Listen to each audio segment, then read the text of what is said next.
So what do the results indicate for nutrition and training for athletes for the body comp?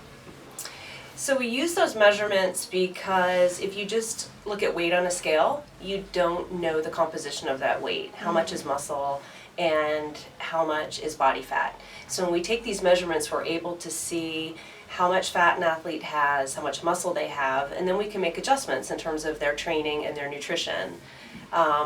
And help them either gain more lean body mass or lose body fat if they need to, or just maintain where they're at.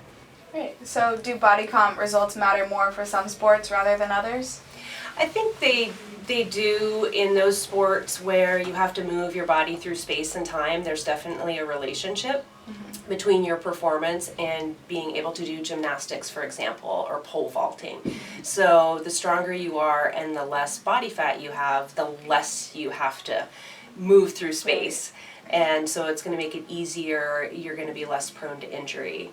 So in that regard, yeah, I think there's some differences. In other sports, believe it or not, there isn't necessarily a correlation between body composition and performance. I mean, sometimes there is, sometimes there isn't. So we have to be careful how we interpret those results. What are your top nutrition recommendations for Division I athletes? My top recommendations for Cal athletes are Bear Food. I use that acronym. So starting with the B means eat breakfast every day. That's really important that athletes start out with a good breakfast. The E is to eat every 3 to 4 hours so that they're fueling throughout the day, not leaving all their calories till the end of the day, but having food throughout.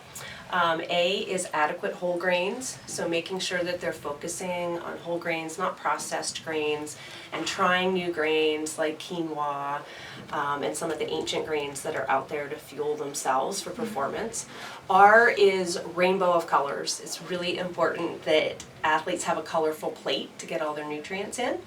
And then the food piece is F is fruits and vegetables, of course. It's important. Mom was right back in the day. It's important to eat those for antioxidants and for vitamins and minerals.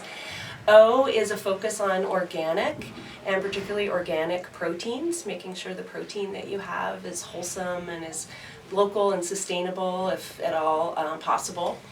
O, the other O in food is optimal portions. We all tend to eat more than we actually need, so making sure that you're getting the right amount of fuel. And then D is drink water. So it's important for athletes to keep hydrated. Awesome. So those would be my recommendations in a nutshell. So are there any things athletes should avoid doing? Yeah, there are those things that they should avoid. I like to focus on what to include, but definitely it's important that, nutrition for an athlete, it's like you have your external gear that you're wearing and nutrition is your internal gear. And you want to make sure that you're focusing on the healthy foods, but also avoiding some of the less healthy foods that are high in fat, a lot of fried foods, skipping meals. Meal timing is really important. So making sure that you're having nutrition before exercise and then for recovery afterwards. Awesome, thank you. I'm here with Coach Z today to ask a few questions. So our first question is, do you see a big difference between in-season and out-of-season athletes? Yeah, typically, we'll see a difference in some of their body composition scores when they're heavy training in season, when they're practicing, lifting, conditioning.